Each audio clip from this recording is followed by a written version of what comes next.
Today is press day at the New York International Auto Show, and Kia just announced the EV4 for the US market, as well as a new trim line for the Kia EV9. So let's start with this new EV9 Nightfall edition. So this is basically a land trim with an appearance package and some more power. Torque increases from 443 to 516 pound-feet, giving you a 0 to 60 time of 4.5 seconds. Horsepower stays the same at 379. It's got a new set of wheels, as well as some gloss black exterior treatments. Some of the surfaces on the interior of the car do have genuine real stitching, and this trim also has its own all-black interior if you're into that. This trim is also available in a new brown exterior color called Road Rider. Some versions of the EV9 are available as 7-seaters. The Nightfall edition is going to only be a 6-seater with second-row captain's chairs. Just like with the rest of the EV9 lineup, this is going to be built here at the West Point, Georgia facility, and that does mean it will qualify for the $7,500 tax credit because batteries are now going to be made here in the United States. It's expected to go on sale this quarter, Q2.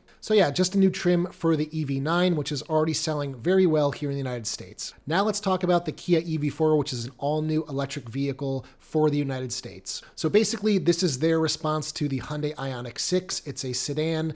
Outside of the US, it can be had as a hatchback, but they never bring their hatchback versions of sedans to the US. We're an SUV-only country, if you weren't aware. So I've shown you guys leaks. I already showed you guys what this car looks like in production form in a video from when it was globally revealed a couple months ago. But now we're getting more details about what it's going to look like here in the United States. So 3 trims, light, wind, and GT line, just like with all their other cars. It's also going to be available in a small battery as well as a large battery, 58.3 kilowatt hours and 81.4 kilowatt hours. So a little bit smaller than what we are expecting the refreshed Ioniq 6 to have, with most likely an 84 kilowatt hour battery pack. So they are saying a drag coefficient of 0.23, which is really good, but it doesn't touch the Ioniq 6. So unfortunately, this car is only available in front wheel drive. So that is going to mean a 150 kilowatt motor on the front axle. 150 kilowatts is equal to about 201 horsepower. So don't expect this thing to scream down the road. Expect probably around 7 seconds to 60. They don't specifically mention it in this press release. And the small battery pack is going to have an estimated range of 235 miles. With the big battery pack, 330 miles of estimated range. Just for reference, the Ioniq 6 is rated at 342. So just a little bit less. Unfortunately, the EV4, to meet a lower price point, is based on their 400 volt architecture, not 800 volt like EV6.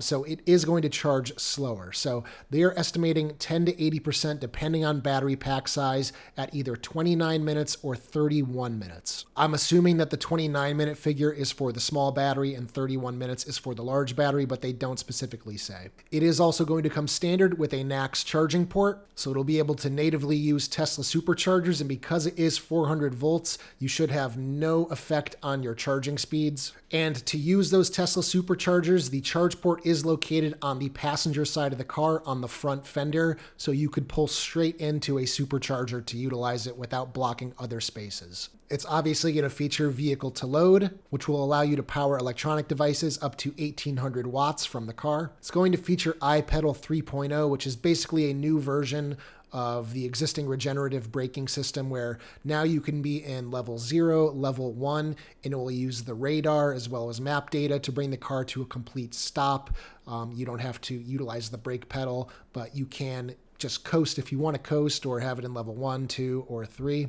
It's also going to feature the CCNC software system within the car, so it's going to have their most current iteration of their software stack. Digital Key 2.0, which will allow you to use your phone to get in and start the car. Kind of interesting, wheel sizes, 17-inch for the light and the wind trim, and then 19-inch for the GT line. So it's kind of nice to see that they're bringing wheel size down here with the Kia EV4, because a lot of people complain with the Ioniq 6 that the SEL and limited trim only come with 20-inch wheels, where they would prefer to have the 18-inch wheels from the SE trim so they can get better range and efficiency. So I can only imagine that a 17-inch wheel is going to be really good for efficiency here. So they are saying this will launch in early 2026. They don't say a quarter, they don't say a month, so it could be the first half of 2026, so it's still a ways out. They don't mention pricing here. I'm sure they're still figuring that out. It could be under $40,000, but long stretch goal, it could be under $35,000 for that smaller battery pack. And I really do think in this competitive EV landscape, it does need to start at under $35,000 when you have competitors from Tesla and now the Chevy Equinox, which has big range figures and a really big battery starting at around that price. So they really need to get their costs down and bring the end price to the consumer down as well. They also don't specifically mention if it will be built in the United States. They are saying it is currently being built at a plant in South Korea. Now with tariffs and everything, it's so up in the air. It changes day to day. Who knows what's going to happen, but I would expect them to probably bring manufacturing to the US in order to kind of skirt around any of those potential issues with tariffs. So that's about it with everything from Kia.